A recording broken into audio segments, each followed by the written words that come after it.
Bu mahnı Nailə xanım Hikmət müəllimi itirdiyi gecə yazdı və çox da gözəl yazdı. Həm küskünlüyünü, yenə də onu ömürlü itirməyini burada qeyd etmir. Bir dənə sözlərə fikir versəz, sadəcə olaraq sevgili kim ondan küsür. Talih səni verdi mənə, alacağım heç bilməzdim.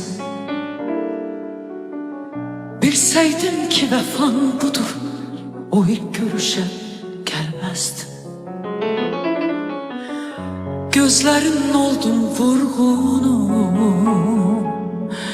özümden çok sevdim onu.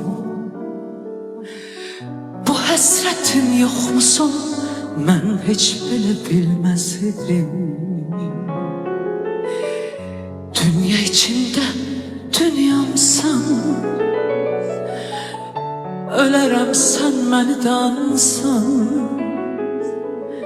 Sən də mənim tək yanırsan, belə olsun istəməzdim.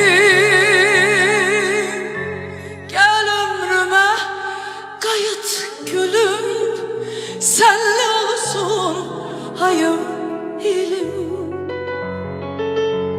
Gel sevgilim, gel özgülüm, sensizlikten ben lapestim.